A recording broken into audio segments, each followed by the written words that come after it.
At the bedrock of every civilization are ideas and innovations, brazened by knowledge and expanded by sharing.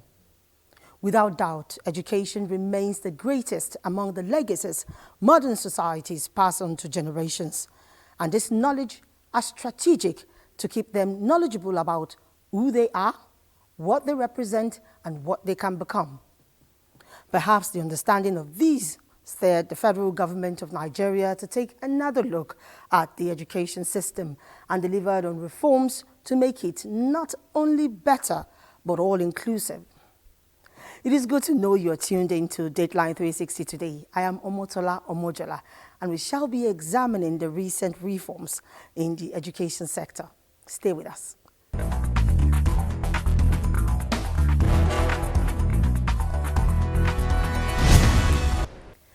Over the past 2 years, the federal government rolled out far-reaching reforms in the education sector aimed at addressing decades-old challenges. From measures to address infrastructure deficits and high number of out-of-school children to tackling the issues of skills mismatch for children, and of course the everyday cry about inadequate funding, the sector is undergoing a major turnaround to get back on the right track. Let's hear from Zenret Dingmun, who now brings us closer to the core of this ambitious overhaul and its implication for every Nigerian child, teacher, and the nation at large. Education remains the bedrock of national development, a phrase that may sound like a cliché, but one that rings true.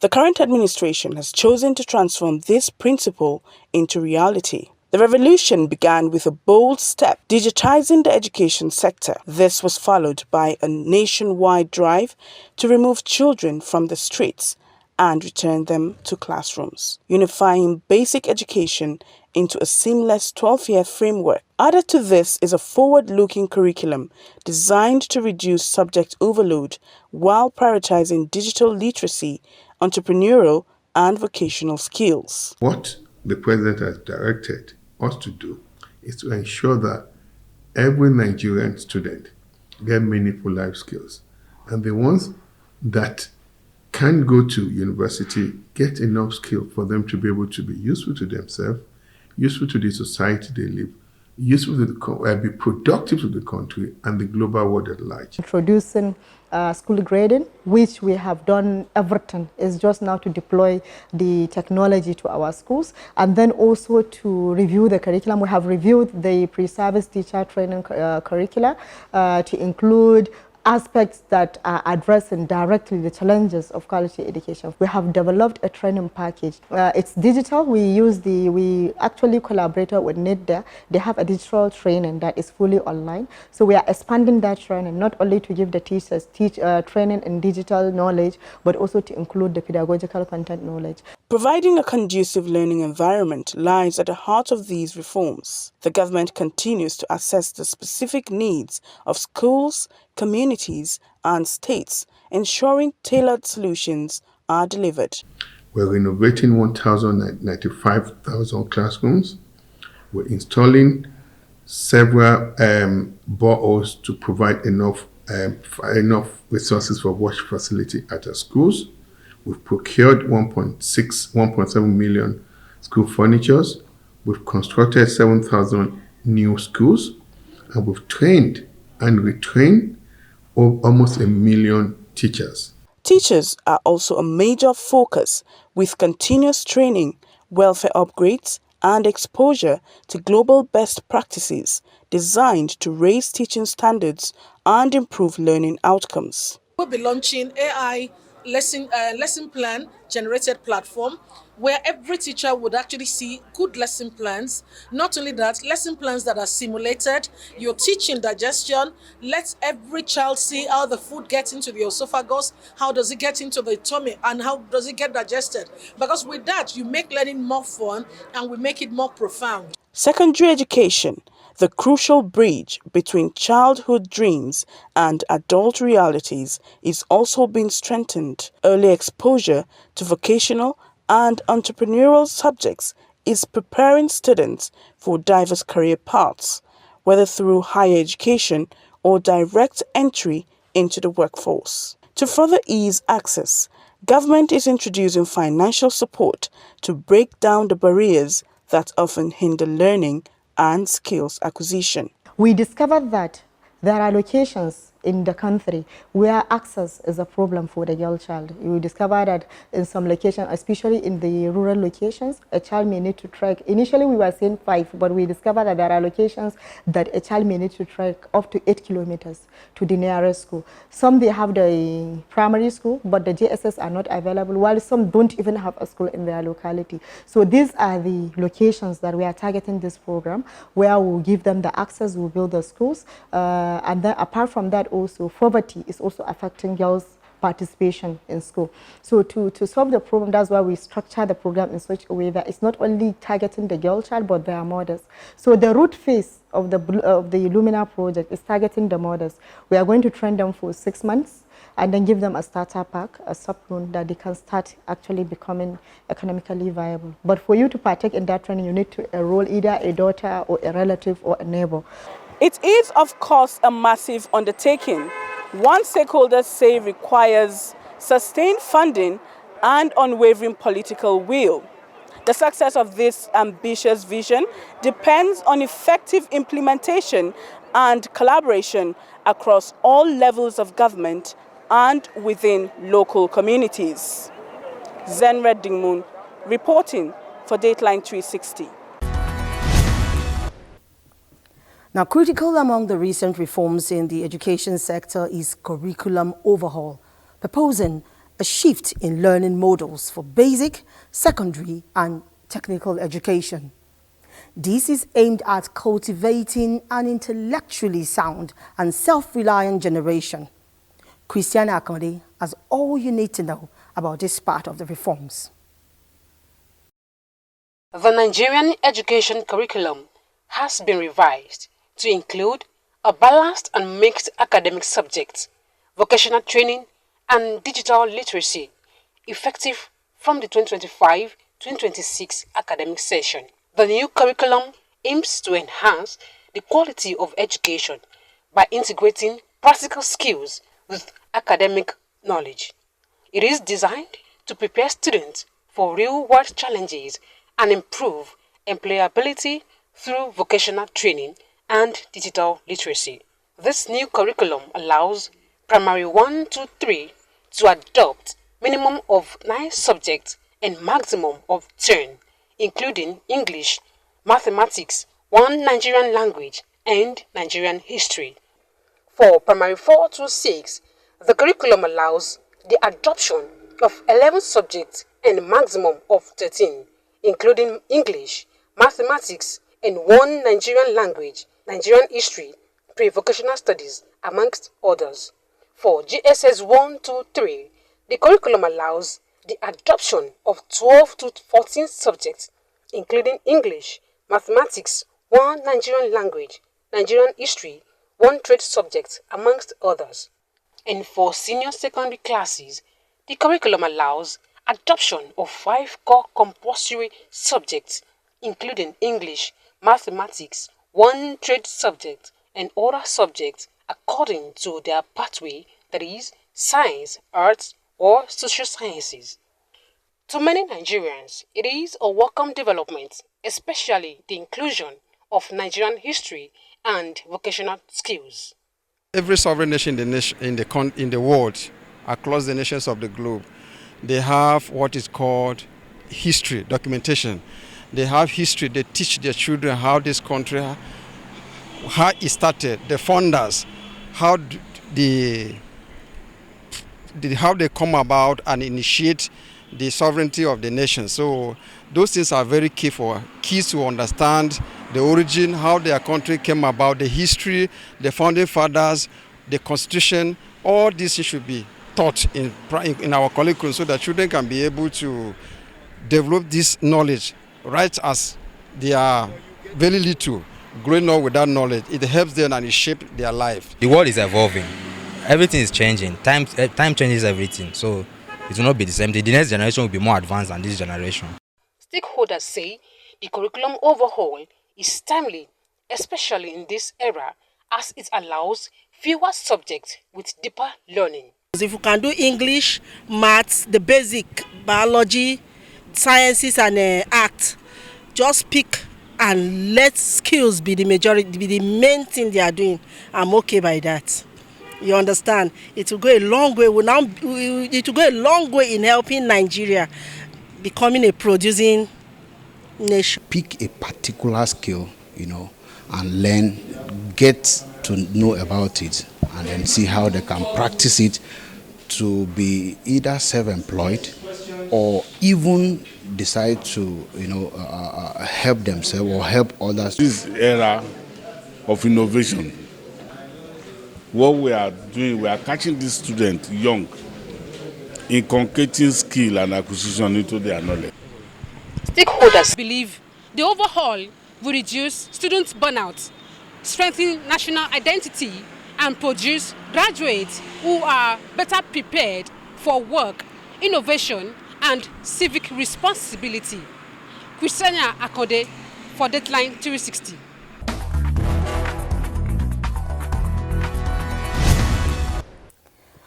To ensure that Nigerian students are up to speed with global digital trends, the ministry also pushes digital integration into education.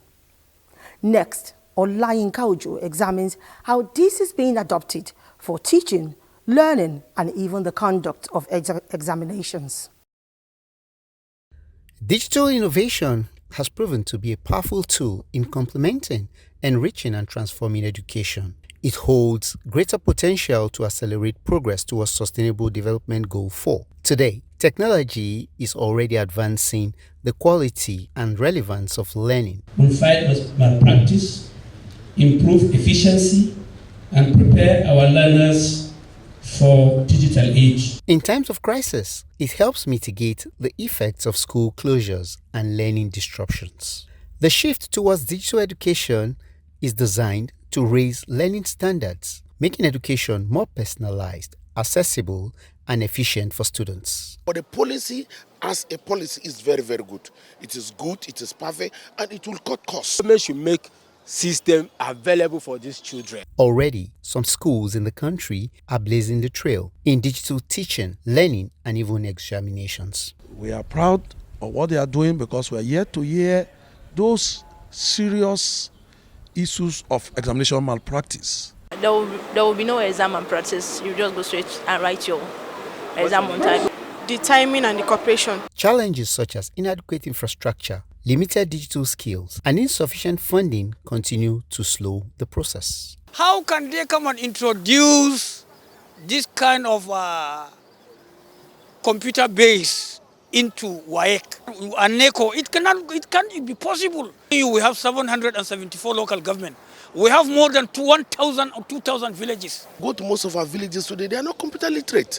Some of them don't even know what is computer. If the government provides laptop for schools now, can government provide light for the schools? What steps has government taken to bridge these gaps ahead of the full transition deadline? We are doing stakeholders engagement. The main essence is to look at all these challenges within the rural locations, urban locations, and also prepare before next year. We will not roll out something when we know that a particular group of students will be excluded. No, each and every child will have the opportunity to write the examination. Recognizing the central role of technology in education, government has rolled out policies aimed at deepening ICT integration in schools. We have thousands of CBT centers across the nation. Those are the centers that we're going to use. We are calling for government at the state level to speed up making provision for CBE infrastructures in their states.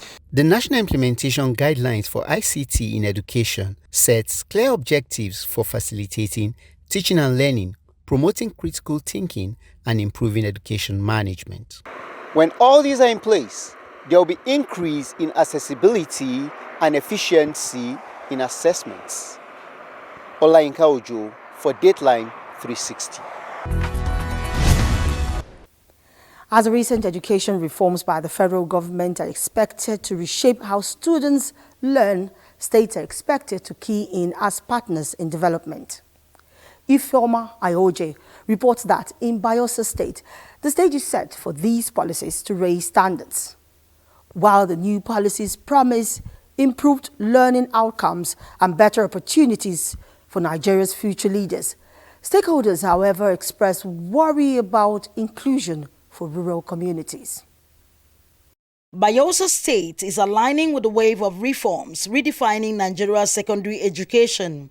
The unified 12-year basic education, digital integration, and a skill-driven curriculum are reshaping learning in classrooms across the state. The Ministry of Education confirms digital integration has begun in Bayelsa schools, while teachers are being reoriented to handle the new curriculum. When His Excellency Senator Doyle came on board, we took a drastic decision to ensure that every local government must have a technical college, well equipped with state-of-the-art equipment.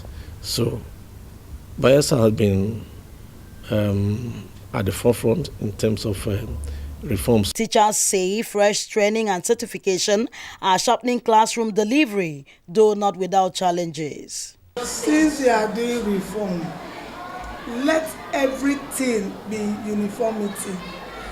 Let them bring this even to the rural areas. It's not only the urban area that will benefit from this. Let the students in the rural area also benefit from it. Let them be exposed. Let them be aware of what is going on. Students in Yenagoa welcome the digital drive and the promise of threat subjects that link learning with real-life skills. As I grew up, aside from my science disciplinary subjects, I can do marketing, sell to customers, do selling and buying, and make my own profits, which is very beneficial. So by the time they start teaching the children at this early stage, they will have that in mind, that by the time I finish my higher education, I'm not just going to settle down for a white-collar job. For riverine communities like Brass, infrastructure remains a concern, but the government says strategies are already in motion to overcome these hurdles. We've been able to bring in technology into the classroom, where our teachers teach with tablets, and then from the back end, we can monitor what is happening in our schools, to monitor teaching learning situations. Stakeholders describe the reforms as promising, capable of bridging the gap between rural and urban schools, improving quality and preparing young Bayelsans for the future. Times are changing. We see new evolutions every day, and if we keep using this previous scheme, it will draw us back. It's as if we don't know where we are going to. So this new reform is a good one. With digital tools, redefined curriculum, and a stronger support for teachers, Bayelsa State is keying into the federal government education reform. The real test now lies in sustainability and ensuring that no community is left behind. Ifoma Ihoji for Deadline 360.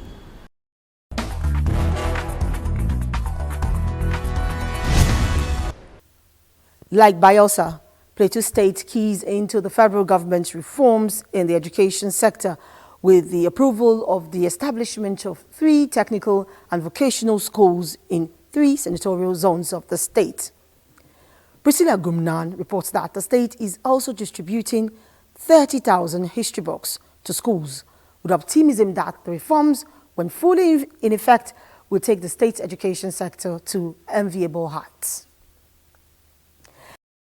Plateau State is prioritizing commitments to ensuring the proper implementation of the new reforms in the education sector aimed at improving the quality of education, with emphasis on technical and vocational education and the implementation of the new curriculum, which include the reintroduction of history subject and creative arts.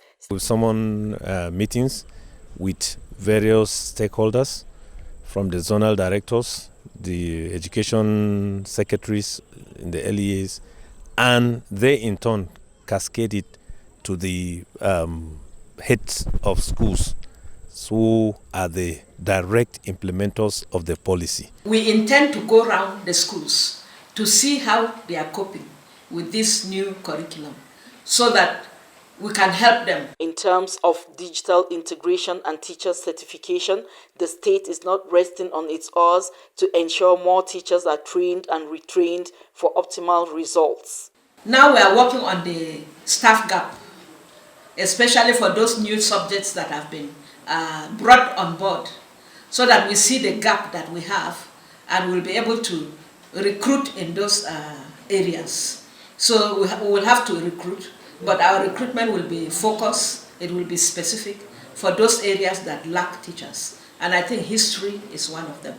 For some schools in Jos, although they have just resumed for the 2025-2026 academic session, they have made it a point of duty to start implementation of the new curriculum, which they say is an exciting experience. The history is back now, and we will try our possible best to see that these children learn from us and we impact knowledge on them. This morning, we call in a teacher for creative arts. History is very important. History helps you to know your past and also your present, and then know how to plan your ways for the future. So history is very, very important. So we have embraced it, and we are going to start this session. How are the reforms impacting teaching and learning, and what are some of the challenges in the implementation? The call to the federal is, before such policies are made to be implemented, underground work to be done, and that includes, having already made textbooks and other materials that will help both the teachers and the learners. The gains of these reforms are seen in the areas that will improve standard learning, quality and equity in access to secondary education, as a number of schools will now have more digital equipment and CBT centers in the state. Stakeholders observed that the reforms will no doubt enhance learning, but enumerated some challenges ranging from lean resources, poor infrastructure and lack of security to protect the facilities in schools. They are, however, calling for deliberate increase in budgetary allocation and support from government and education partners for the smooth implementation of the reforms in the education sector. For Dateline 360, Priscilla Grumnan. Let's now move to the state that is also known as the fountain of knowledge. Naturally, Ekiti State has keyed into the recent educational reforms, and Tayo Osho reports that the reforms are having positive impact in digital integration and ensuring that the teachers are not left behind to ensure standards and equity in learning. To underscore the importance of education in Ekiti State, Governor Biodun Yebanji's education reforms has shown his proactiveness as he has prioritized teachers' welfare through recruitment and training, implementation of policies for inclusive education, provision of instructional materials aimed at fulfilling the state's national policy on education obligations to enhance quality education for all Ekiti children. This is alongside commitment to digital smart classrooms equipped with modern ICT tools, which is driving technological integration into learning. Of this trade subject that has just been introduced, like the fashion and designing, we will need some things for the teachers to be able to put the student through, especially the learning process. From the federal level, we can say that our presidents are really trying. They are trying their best to sustain and to improve the educational system in Nigeria. The administration of Governor Yebanji has also recruited more qualified teachers and has concentrated on their training and retraining to improve teaching effectiveness. Some of the teachers said the administration is creating more functional and modern spaces for students and teachers to express themselves. You see, it depends on the operational definition. You are talking about rural. The facility we have in urban schools is what we have in rural schools. We don't discriminate here. We have recruited many computer teachers to handle issues on digital technologies. The consensus is that the revised policy of the federal government has helped in reducing dependency on irrelevant subjects, while attention is being given to trade subjects, giving pupils the opportunity to learn skills that are certified. However, some are of the view that this will be capital intensive as more funding will be required to sustain the program, as more hands will be needed outside the core educational background.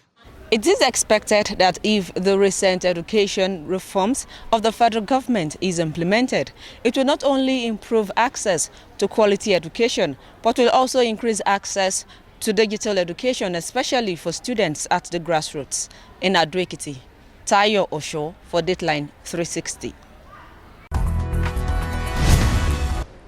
If we all agree that knowledge is power, then we all should collaborate as parents, teachers and learners to see that these reforms are sustained.